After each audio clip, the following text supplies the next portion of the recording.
Welcome to the Herd's official YouTube channel. Make sure to like and subscribe. Don't forget to check out the Colin Cowherd podcast, all of our NFL instant reactions, and more football content. J-Mac, it's just the wild card round. See, this is what the NBA should do. 3 games. You don't need to go back and forth. If you're a top seed or a better seed, we don't need to go to Fenway and Yankee Stadium. We're playing in New York. It's 3 games. It's 3 in a row. You earned it.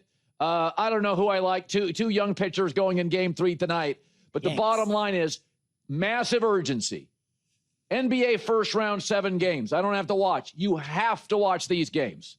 I mean, just unbelievable last night. Now we get a game 3 tonight with 2 young arms going. So let's start with this. The best thing the Yankees had going for him last night is that Garrett Crochet wasn't pitching for Boston. Basically, he's, left-handers hit 166 on him all year. So he didn't pitch. And it was the Yankees who had the better starting pitcher last night. Red Sox went to their pen early. So the Yankees have Carlos Rodon going. He won 18 games. So before the game started, oh, good, we get one of our aces. And the analytics department, thanks analytics department, they allowed Ben Rice back in the lineup. Jack, 2-0 Yankees. So now they got the better pitcher. Now the analytics department upstairs said, yeah, we'll allow Ben Rice, the Dartmouth kid with real power. Okay, he's not a great fielder. He gives them power. But what this game was about is on this night, it was the Red Sox that were making the mistakes. Let's go to the 5th inning. Aaron Judge hits a ball to left field. Usually reliable Boston outfielders clank it. Yankees take the 3-2 lead.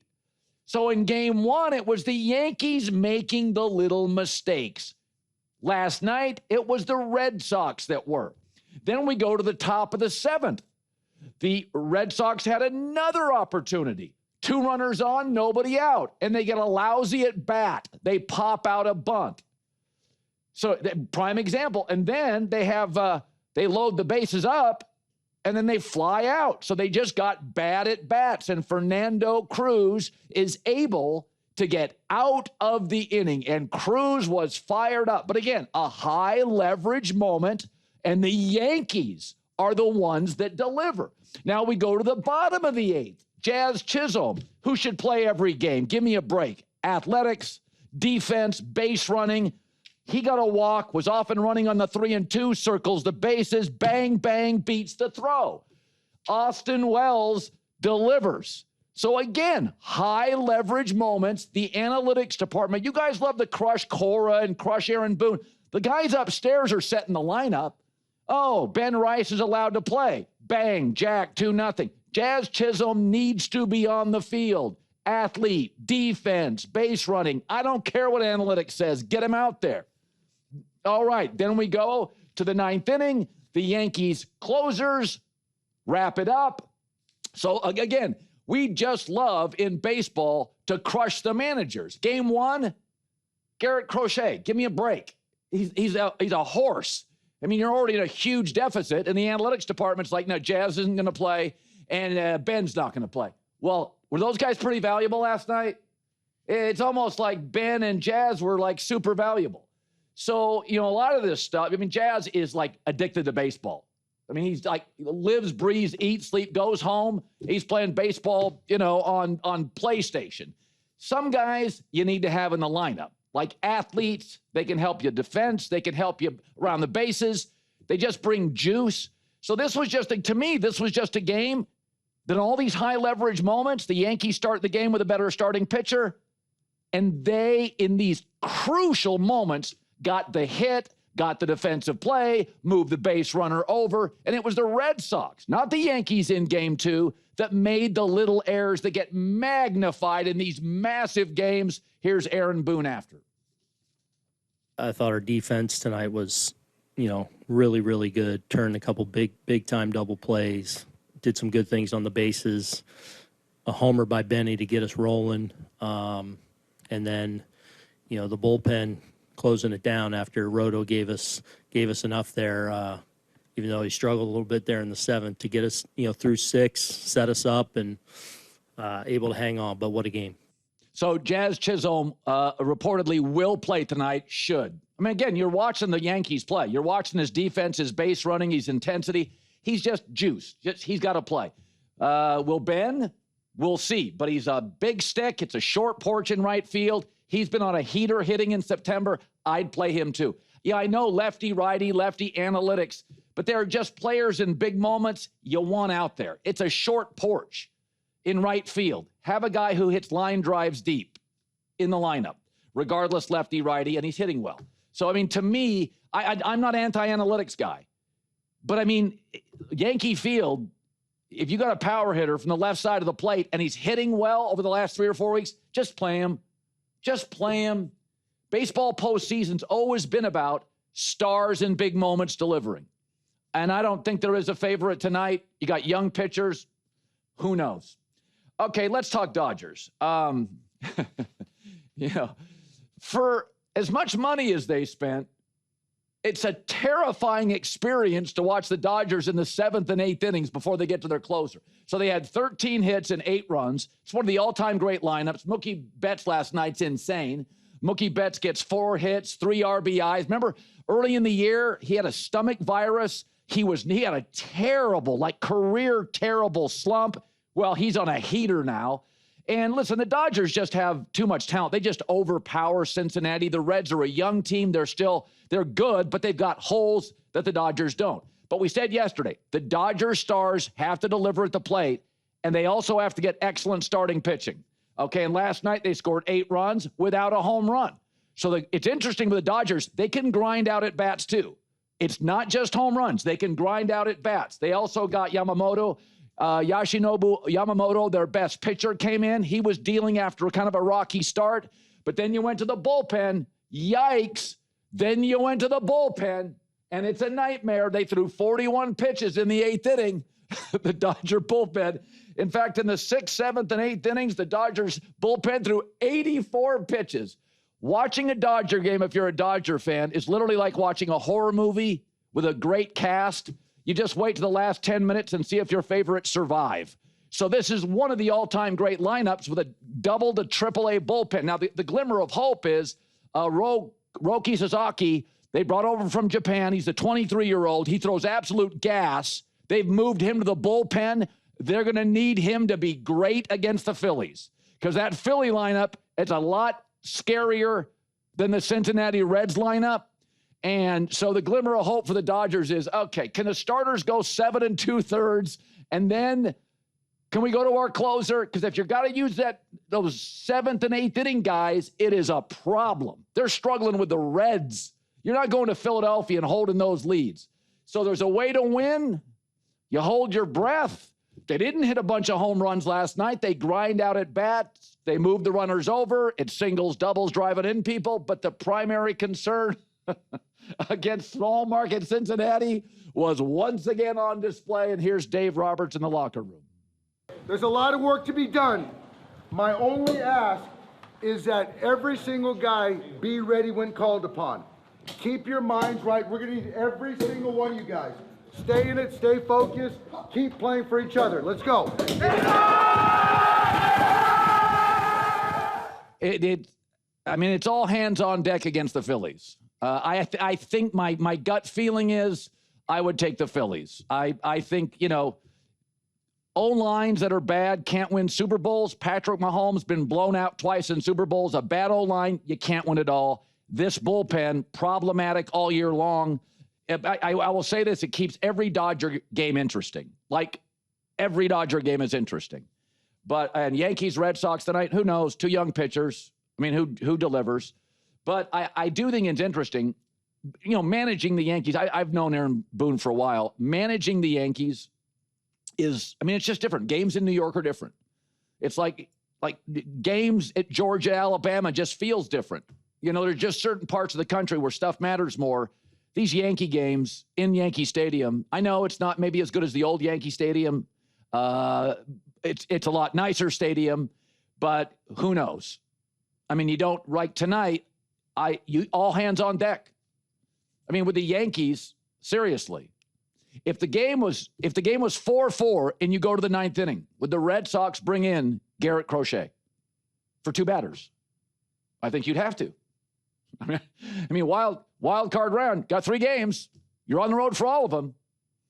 And if you're the Red Sox and you need 2 outs, do you go to your big left-hander? I think it's all hands on deck. J-Mac, that was fun last night. That was really fun last night. It won't be nearly as much fun tonight as the Rams hammer the 49ers. We'll talk about that soon. But big week for New York, right? Yankees win last night in a thriller. They're probably winning today. And you know the Jets are delivering it home on Sunday against the Dallas Cowboys. I don't know about the Giants. I don't know if they'll make it a trifecta. This year, the Red Sox have played great at Yankee Stadium. So I don't know. If I had to flip a coin, I'd probably say Boston in a close game. Okay. But, I mean, I don't. But my takeaway is on the Yankees is the Yankees were at a deficit in game 1 starting pitcher and lost. The Yankees had the better starting pitcher last night and won. And the difference was the Yankees made little errors in game 1. Red Sox took advantage. In this one, little errors by the Red Sox and Alex Cora, excellent manager, and the Yankees won. But remember, the guys upstairs in the analytics department, they're setting the lineups. So Jazz Chisholm, he's not playing. Well, you watched last night. You saw his defense. Yankees defense was excellent last night. You saw his base running. So, I don't like, in the NBA, the head coach sets the rotation. In the NFL, nobody's telling Andy Reid who to start. But in baseball, you're told, yesterday before the game started, I saw the Yankee lineup, and I'm like, oh, that's a better lineup. It's got Jazz in it. That's a better lineup. So I don't know what we'll get tonight. I think it'll be an all-timer classic, and I can't wait. Cubs-Padres go into a third game. I think I like Chicago here. San Diego has a way to play. They went to the bullpen. They pulled their starter in the 4th inning. He hadn't given up a run. They just want to get to their amazing bullpen. And so in this game at Wrigley, San Diego scores first, and their 2 best players, Tatis and Manny Machado, they provide the offense yesterday. So Manny Machado comes up, 5th inning, bang, there it goes. Suddenly it's 3-0. They scored in the 1st inning. You get 2 runs there. Tatis walked. Machado jacks it out. 3-0. Yep. With that bullpen, good night. They surrendered. That bullpen for San Diego surrendered 1 hit in 5 innings. And again, they pulled their starter in the 4th. He hadn't given up a run. They want to take a quick lead, and they want to get to the bullpen. And the bullpen, most notably, is Mason Miller, who throws absolute gas. 102, 103. He actually threw a 104.5 pitch, an all-time postseason baseball record. So, again, this is how they have to play. Their 2 best players, Machado and Tatis, have to create offense, and then they want to go to the bullpen early. So San Diego had the 4th most wins in baseball, scoring 3 runs or fewer. So immediately when they take a 1-0 lead, you're like, seriously, that may win it for you. You just got to get to the bullpen, and here's Machado on the W. That's what postseason is about, man. It's a beautiful thing to be playing here and in front of these crowds, and what's at stake. So, our boys went out there and competed as well as you can. Sometimes you got to hit it soft and not hit it as hard, to get stuff going. But swings there is just got to continue doing it and continue grinding and having good at bats. Most teams, now Milwaukee can beat you with singles. They can beat you with starting pitching. Milwaukee can beat you with a bullpen. They've got power. Milwaukee's rare. They can beat you in a million ways. The Dodgers, by the way, can beat you with home runs. They can grind out at bats. They can beat you with starting pitching. Everything's about avoiding the bullpen until you get to, the very last closer. So the reality is most teams in baseball have a way to win. Even though there's not a salary cap, some markets, there's limitations. San Diego, Machado's got to hit. Tatis has to be somewhat productive on offense. Let's get to the bullpen by the 5th or 6th inning or sooner. That's what they did yesterday, and they even upped the series. So Quick Trip found this video from a few years ago where I swore off coffee shops because they kept increasing prices. But Josh, you're telling me Quick Trip might change my mind. I think so, man. They have fueled my fall tours for a couple of years now. I had a relationship with them just because a bunch of the execs at Quick Trip watched the show, and then that morphs into, you guys want to do some business with the show? And they're all over the South. And so it's, it's big red square QT on it. And you pull off and you got gas out front. But when you go in, they were the first place and still, I think, the only place I've ever seen with just the pure cold brew on tap, entire station. Oh, it's so good. Looks like a bar, but instead you got all the different kinds of cold brews there. And you got to understand, man, when you drive as much as I have, when you drive it's long distances, we'll go storm chasing in the spring, we'll go college football in the fall. I have made it a habit to just look for the Quick Trip sign. They've been awesome to us. I mean, they have been a huge, huge staple on my show. So yes, look, if this is the recruitment that I'm following right now, 5-star hot coffee prospect here, you got to take a visit. It's all about the official visit. Once we can get you to visit, I think you'll be in. Josh Pate, your money, brother. Thanks. I got to say this. The greatest move by any commissioner in any sport ever is Rob Manfred, Major League Baseball commissioner, instituting a pitch clock. 2-hour and 50-minute playoff games are fantastic. Movies, they're better at 2 hours than 3. And I love The Irishman. I love Scorsese. But I don't have time to watch The Irishman on Monday, Tuesday, Wednesday, and Thursday. Give me an hour 50 movie. Adam Silver recently said a year ago, he's like, hey, I would reduce quarters to 10 minutes, not 12. And I think the audience would appreciate it. I'm all for protecting athletes. I don't need my athletes on the field for 5 hours. Even golf, old guy, slow sport. Pace of play is a constant issue. Listen, I know a lot of you wake and bake crowd guys, you love a 6-hour Fish concert. The rest of us have to go to work in the morning, right? I'm sorry. Years ago, Red Sox-Yankees played in the ALCS. I looked it up this morning. Brutal. ALCS years ago, 2004. One game was over 4 hours. 2 were over 5. Almost everything. Thanksgiving dinner with crazy Uncle Eddie. Everything's better, quicker. Even holiday parties. So Monday Night Football, years ago, I saw the numbers on Monday Night Football. It may have changed, but time spent watching Monday Night Football was under 2 hours. Not everybody watches pregame show, postgame show, entire game. The baseball playoffs have been great. Pace of play is fast. It moves. And I understand playoff games are going to be longer.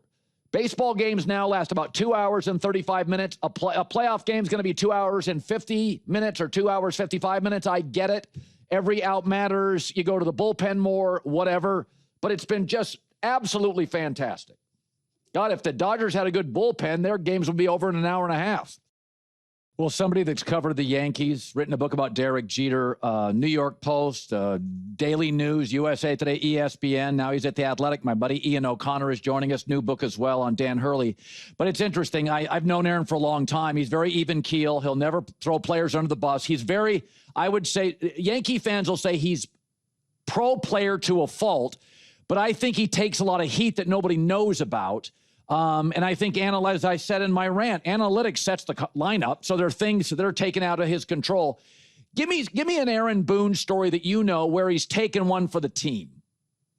Well, last night I had a conversation with him after game 2, Colin, where I said to him, listen, I reported that as much heat as you took from Derek Jeter and the national media for taking Garrett Cole out of game 1 of the World Series last year after 88 pitches and then losing that game and the series, Cole told him that he was gassed. He had no choice but to take him out. But Aaron Boone was willing to absorb so much criticism over that move, even though he had no choice but to make that move. And he never said anything about it. So I asked him in the hallway outside the clubhouse last night, why did you do that? Why didn't you just tell the truth? And he said, it's not my job to try to save face. It's my job to protect my players. And I'm paraphrasing a bit, but to try to give us the best chance to win. And I'm not concerned about saving face. And I that's not my job. That's not why I took this job. So that's the way he is. Now, fans feel like he doesn't hold his players publicly accountable enough. But in New York, it's tough. There's so much pressure and scrutiny. And this is the way Aaron Boone has decided to run his club. He's 8 years in.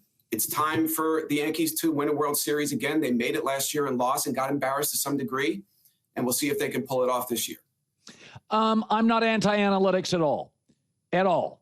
But, and I understand lefty righty, but to me, you're not going to beat Garrett Crochet. In fact, if he threw an inning tonight in the 8th inning, I wouldn't be shocked if they just put him out there if it's a tie game.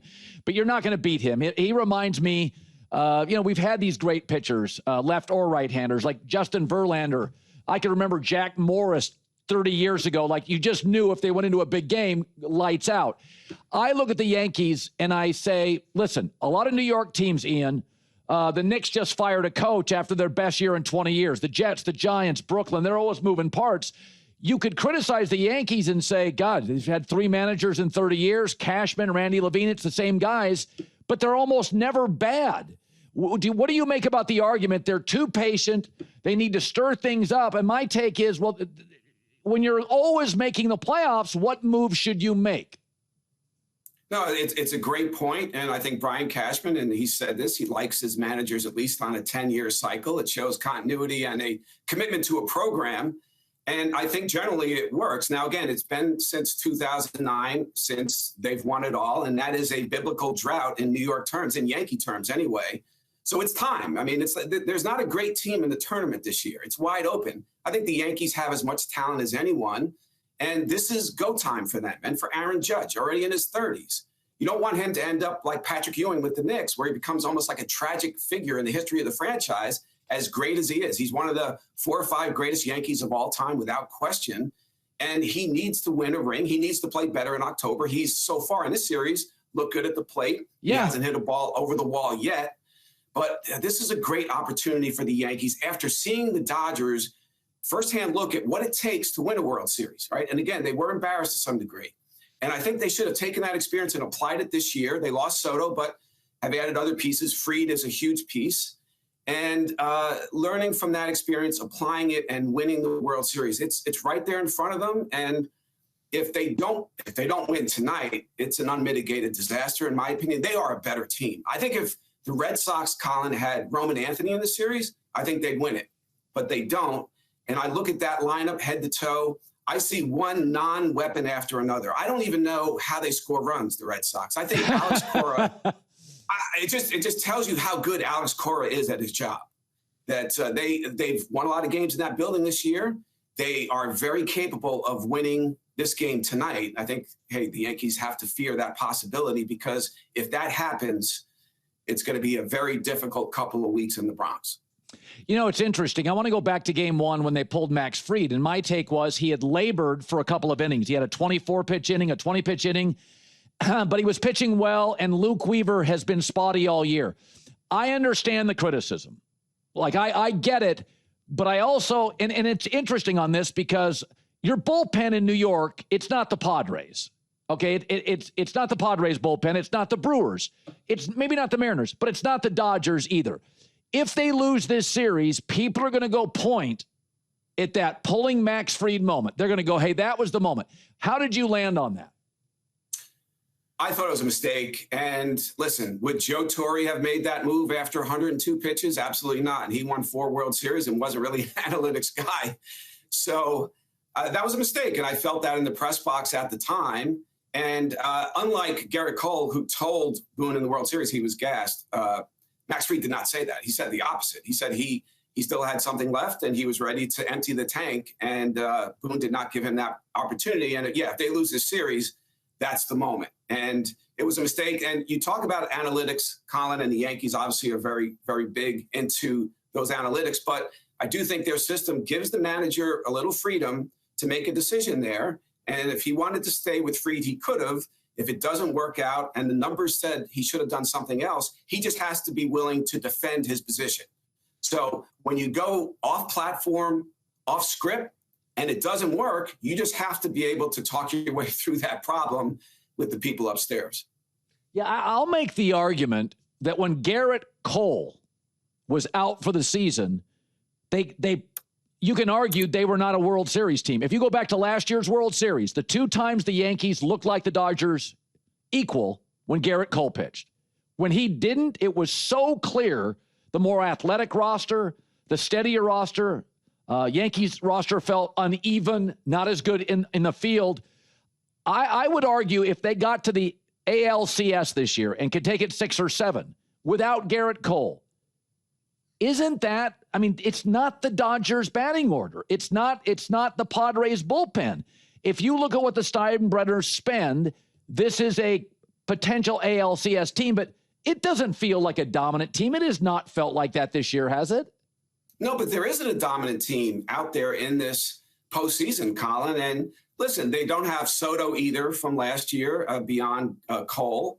But Aaron Boone went on record the other day and said, this is our best team that I've had in my 8 years here going into the postseason. Of course, he's made 7 trips to the playoffs and one of only 3 managers in Yankees history to do that, Joe Torre and Casey Stengel being the other 2. But the manager says, this is my best team that I've had.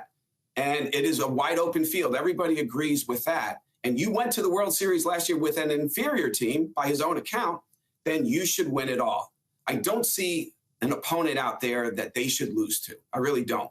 You look at their lineup tonight, Colin, and compare it to the Red Sox lineup and tell me why they should lose this game. But Alex Cora has Boone's number, and the Red Sox have had the Yankees number for a while now, and they've won a lot of games, as I said earlier, in the Bronx this year. So it's a 50-50 proposition. If I had $100, I would put it on the Yankees. I think Judge will have a big moment tonight. He's ready for that. This is his time. But if you told me the Red Sox are going to win this series, I wouldn't be surprised at all. I do think if they just had one more hitter in the middle of that lineup, Roman Anthony, they would win tonight. But they don't have that presence, and I think that'll be a factor. Okay, your latest book is Dan Hurley, Never Stop, Life, Leadership, and What It Takes to Be Great. He is remarkably intense. I like him. I love UConn basketball. I think between Calhoun and Hurley, there's an intensity that may be unrivaled in the history of the sport, kind of a Krzyzewski-level intensity. When you write the book, what was the biggest surprise for you as the author? Dan's holistic approach to coaching. I didn't know about it because I was around his father when Dan was 5 years old. And the intensity, obviously, his father's a high school basketball coach and a legend who's a Hall of Famer. And he was not Bob Knight, but he was in that ballpark. And so is Dan, without a lot of the negatives. But the way he loves his players behind the scenes, the way he never yells individually at a player during a game. I wasn't aware of that. People see Dan as a monster on the sidelines with the refs and occasionally maybe with an assistant coach, the adults in the process. But the way he treats his student athletes, he's a supporter, a cheerleader, a corner man, if you will. And I wasn't aware of that. I assumed he just exploded at everybody. And I think that part of his approach as a coach is underrated, under-talked about around the country because of the sideline explosions that drew him a lot of criticism last year. And, at the end of that year, Colin, he was, after 30 consecutive years of high-intensity coaching, he was burned out. He thought of walking away from UConn and maybe doing some TV. Gladly for UConn fans, that didn't happen. He's got a chance to win a 3rd national title this year in 4 years. That is a dynasty. So they'll have a dynasty if they win it all again this year that he couldn't put in place last year. And I think they have a real shot. What's his wife make of his outbursts? She's his coach, Andrea Hurley, man. She's met him in college, and Dan was a wreck in college. I hate to put it that way, but it's the truth. And she, in a lot of ways, saved his life.